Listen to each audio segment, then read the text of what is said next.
kita bisa melihat lautan. Tapi kita nggak pernah tahu apa yang ada di dalam lautan. Tapi tenang aja, kapal ini bisa melihat apa aja yang ada di dasar lautan. Nah, dan saat ini saya sudah berada di KRI Canopus 936 yang merupakan kapal tercanggih yang dimiliki Indonesia dan tentunya TNI Angkatan Laut. Sudah ditunggu oleh Komandan KRI Canopus 936 di Anjungan. Mari ikuti saya.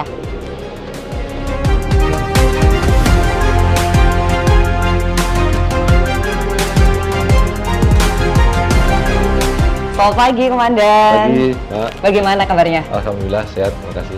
Ya, netizen, saat ini saya sudah bersama dengan Komandan KRI Canopus 936 Kolonel Laut Pelaut Indragiri. Bagaimana kemarin perjalanannya dari Jerman, Komandan? Alhamdulillah perjalanan cukup lancar ya. Kita total menempuh 57 hari perjalanan dari Jerman sampai Indonesia.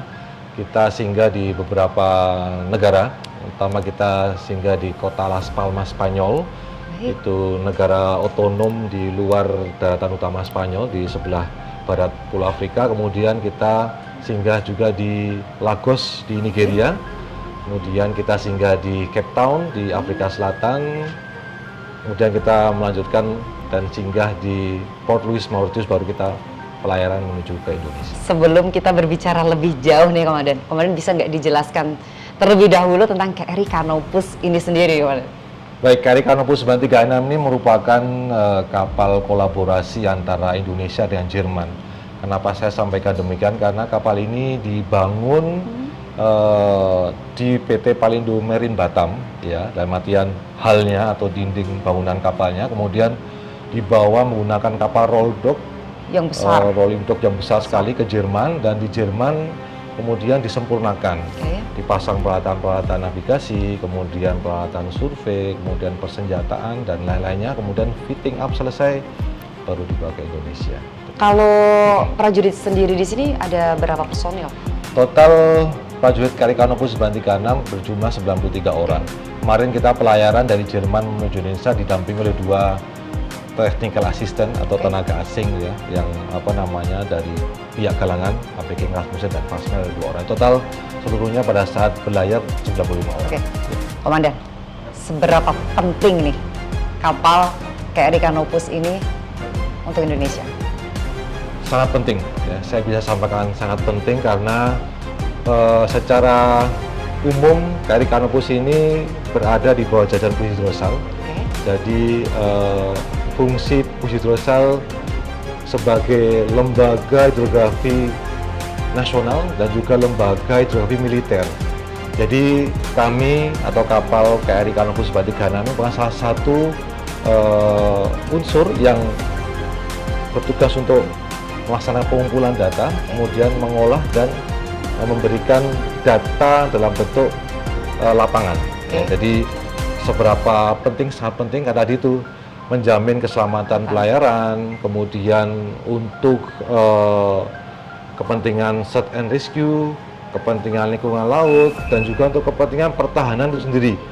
Bagaimana kapal ini berfungsi dalam mendukung seperti operasi amfibi, kemudian untuk kapal selam, kemudian operasi-operasi gabungan yang lain. Jadi kapal ini cukup penting karena memberikan peranan bukan hanya untuk militer, tapi juga untuk sipil. Seperti sampaikan tadi, untuk menjamin keselamatan pelayaran dalam bentuk peta laut, kertas ataupun elektronik, dan juga buku-buku nautika yang lainnya. Ya, karena setiap kapal yang ingin berlayar di Indonesia tentunya butuh peta laut ya, Komandan?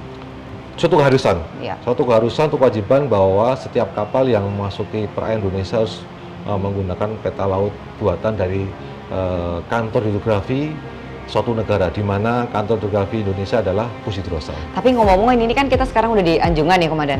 Ini bisa nggak Komandan jelaskan teknologi yang mungkin tidak ada di kapal yang lainnya nih? Baik, akan saya jelaskan secara singkat ya. Kita di Anjungan KRI Canopus 936, mulai dari sebelah kanan saya ini adalah... Dari apa nih, Komandan? Baik, di sebelah kanan saya ini adalah forward looking sonar ya. Jadi ini bisa mengetahui fitur-fitur ataupun obstacle yang ada di haluan kapal Oke. sejauh 500 meter. Tergantung sudut pancaran yang akan kita gunakan. Ya. Semakin sempit sudut pancaran, semakin jauh obstacle yang bisa kita ketahui. Ya, kemudian di sebelah kirinya ada radar permukaan. Kita mempunyai X-band dan S-band, dan juga kita mempunyai radar surveillance untuk kepentingan anti udara seperti helikopter, pesawat dan lain. Kemudian di sini juga kita bisa melihat anti-rolling system. Ini suatu sistem teknologi canggih yang berfungsi untuk membuat kapal lebih stabil apabila biar tidak goyang tidak goyang. Ada gelombang, mungkin ada ombak yang cukup tinggi, bisa lebih stabil. Kemudian di sebelah kiri kita mempunyai ECDIS, kita hanya punya War ECDIS, di mana kita mempunyai layer-layer ataupun fitur yang lebih dibandingkan dengan ECDIS pada kapal sipil. Oke, baik. Kalau yang di situ apa, Komandan? Di sini merupakan konsol survei hidrografi. Seperti yang saya sampaikan bahwa fungsi utama kapal ini adalah melaksanakan operasi survei hidrosonografi. Di sini terdapat beberapa konsol untuk pengambilan data, di mana ini merupakan slide atau tampilan-tampilan dari pusat informasi survei yang di bawah. Jadi bisa kita kendalikan melalui konsol survei di Anjungan, atau kita kendalikan langsung di pusat informasi survei. Saya sampaikan tadi di kapal perang kombatan mungkin mempunyai pusat informasi tempur. Di kapal KRI Canopus 936 kita mempunyai pusat informasi survei. Kita perlu kita ketahui bersama nih, menarik nih. Kalau di kapal yang lain itu biasanya kita kenal dengan pusat informasi tempur, tapi kalau di KRI Canopus ini kita punya pusat informasi survei. Menarik sekali. Nanti kita lihat ya, Komandan. Ya, tadi juga kita mempunyai suatu sistem cukup canggih ya. Jadi pada saat kita melaksanakan pengambilan data statis, jadi kapal itu bisa diam. Kita mempunyai teknologi. Apa itu teknologi namanya? Dynamic positioning. Dynamic position. Jadi suatu teknologi yang mengcombine, menjadikan satu antara kemudi, kemudian baling-baling, kemudian juga thruster. Jadi dia akan menyatukan semua teknologi tersebut, dan kita bisa posisinya statis diam. Meskipun ada ombak? Meskipun ada ombak, ada gelombang, ada angin, arus yang cukup kuat, dengan dynamic positioning kapal akan diam. Ini Komandan, kita boleh nggak sih kita langsung keliling kapal? Boleh. Nanti kita lihat di PIS dulu ya, di pusat informasi survei, kemudian baru kita ke Buritan, ada beberapa. Karena masyarakat penasaran dengan teknologi termutakhir yang dimiliki oleh KRI Canopus 936. Ya, mari kita lihat bawah. Ya.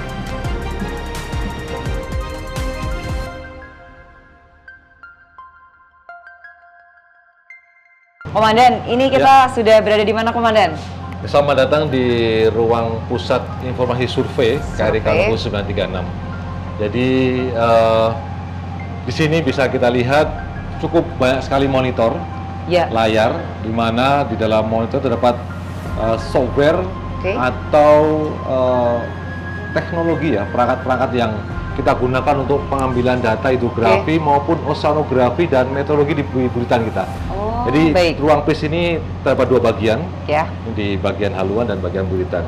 Bagian haluan ini khususnya untuk pengambilan data hidrografi.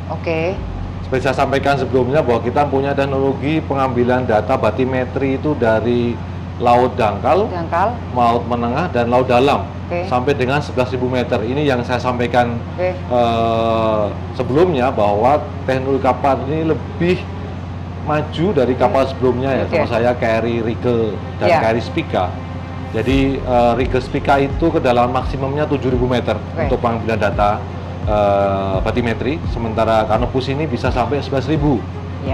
Kemudian kita juga bisa mengendalikan peralatan robotik atau unmanned.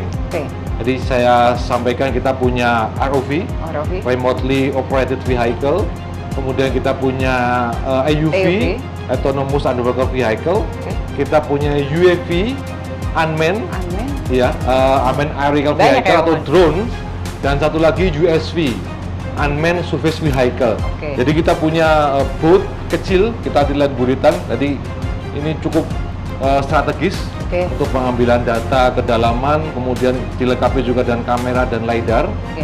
terutama untuk infiltrasi dalam kepentingan militer. Berarti kalau di sini kita monitor aja ya, Komandan. Kalau alatnya Monitor. bukan di sini ya? Alatnya tertanam di kapal ini. Tadi, Tapi bisa kita lihat. bisa. Jadi kalau kita mengoperasikan kapal kita berlayar, Oke. harus berlayar karena sensor dipancarkan. Oke. Terdapat kedalaman tertentu yang tidak boleh dangkal seperti ini, akan Oke. merusak peralatan. Pada kita berlayar, seluruh sensor akan nyala. Oh, Baik baik. peralatan pengambilan data kedalaman, kemudian Kedangkalan. pengambilan data Semuanya lah. suhu, temperatur, baik. salinitas, kemudian data-data termasuk angin dan lain akan berfungsi. Ya, tentunya yang membedakan kapal ini dengan kapal yang lain itu prajuritnya ya, Komandan. Kemampuan, seperti saya Kemampuan sampaikan, prajuritnya. KRI Canopus 36 juga merupakan kapal perang, jadi Oke. dituntut profesionalisme sebagai prajurit jalan samudera, harus bisa mengawai senjata. Kita punya meriam 20 mm, punya meriam 12,7. Oke. Kemudian kita juga punya alat navigasi yang cukup canggih. Kita juga bisa menggunakan alat komunikasi sebagai seorang prajurit Iya. TNI AL. Tapi di luar itu kita juga punya kelebihan sebagai seorang hidrografer. Hidrografer. Jadi di sini di ruang PIS ini kita bisa mengolah, kita bisa memproses dan kita juga menghasilkan. Jadi ini adalah Langsung mesin bisa mesinnya menghasilkan. yang tadi hasil peta tadi ya, Komandan. gambar Ini kecil bisa. sebenarnya tadi saya mau tanya, Komandan, Ya. itu nyetaknya di mana?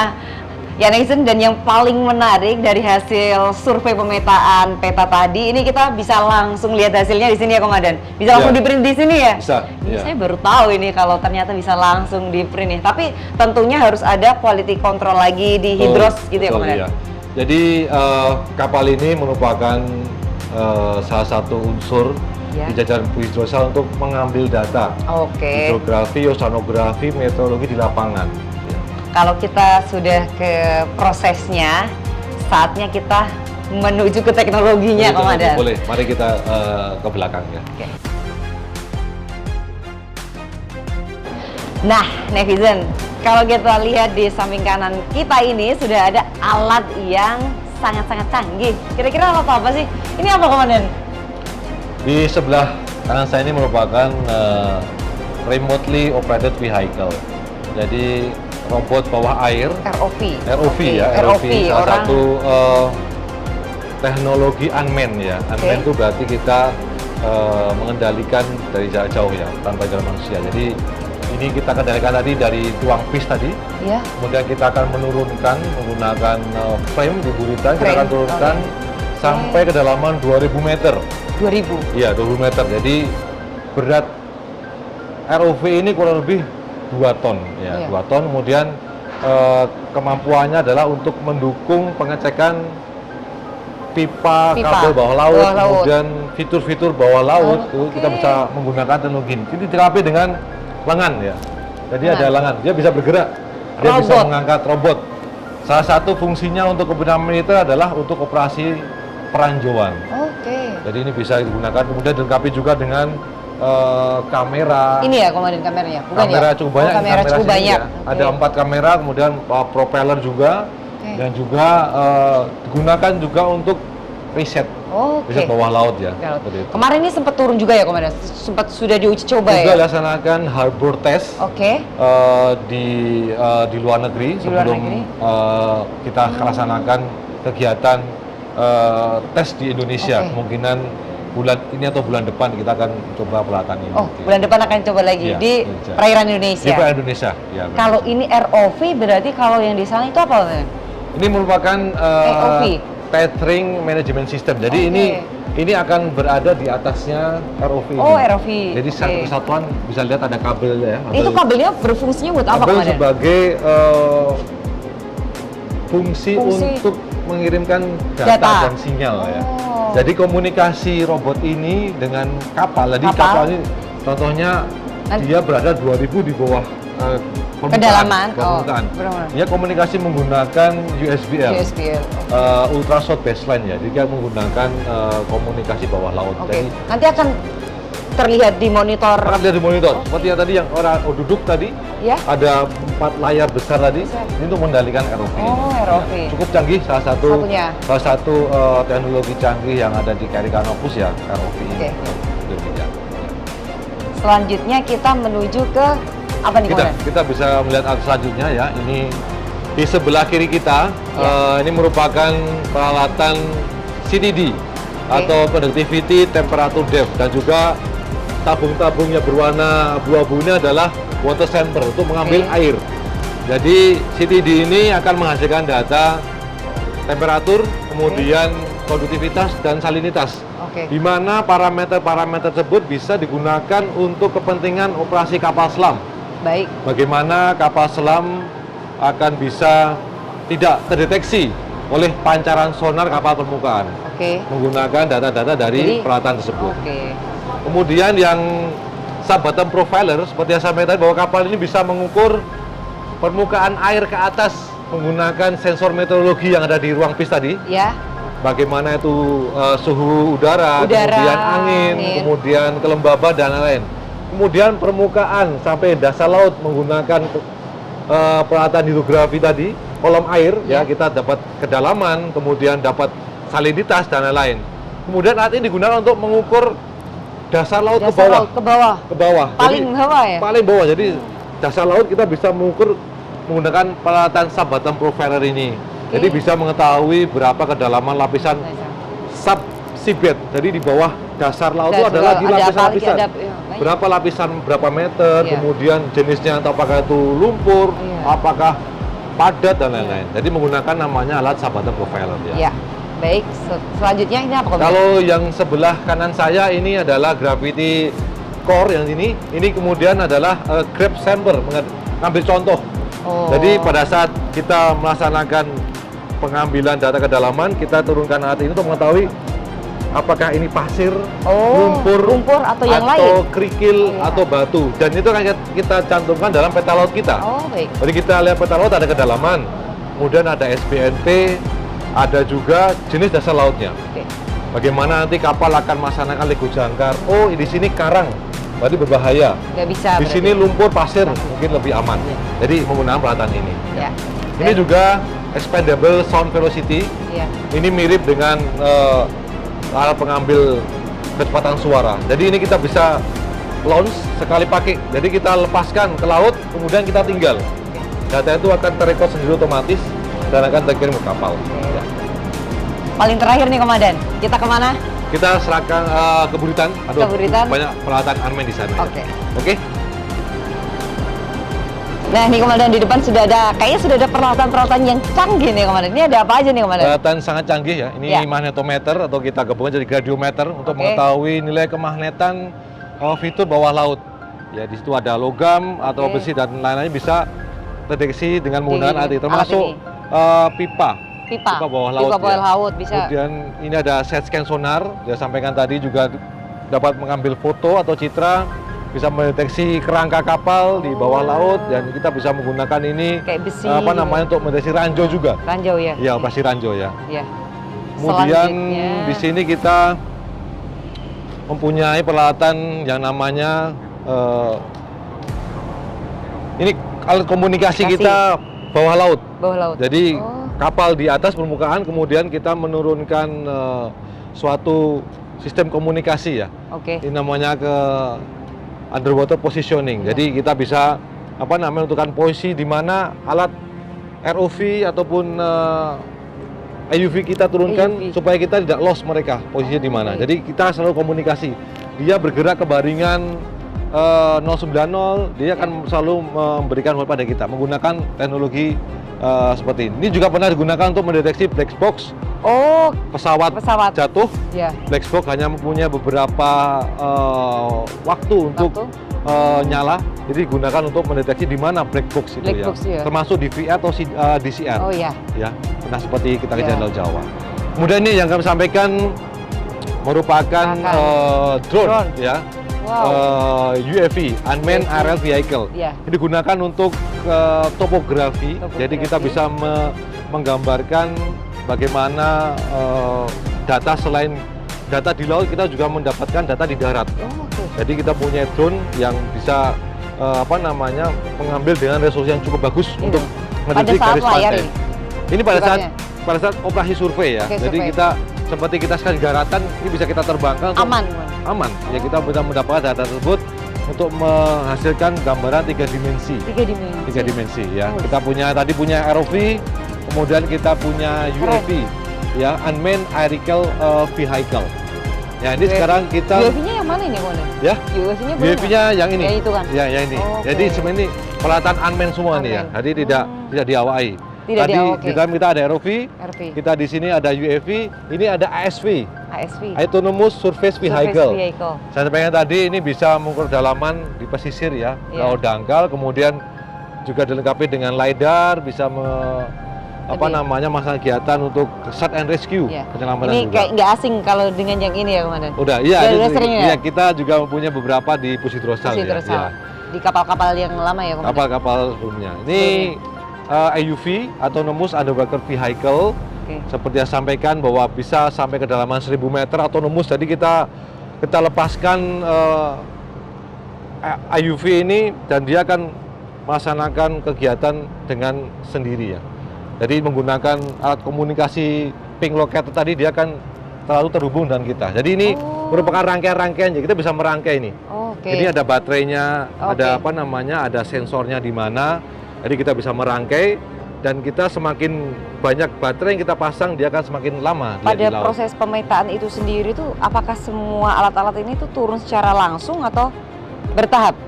Tergantung tujuan yang akan kita Oh, gunakan. tergantung Ya. tujuannya. Oke. Kalau kedalaman sampai 11.000 kita akan menggunakan multi beam microscope di kapal kita. Kalau proses pemetaan sendiri itu bisa memakan waktu berapa lama nih, Komandan? Sesuai misi kita, kalau untuk KRI di Pusidrosal secara umum kurang lebih 60 hari kita berlayar. Oh, Ya, oke. 60 hari kita berlayar, kemudian kita akan mendapatkan tugas yang lain. Oh, petugas yang lain. Ya. Oke.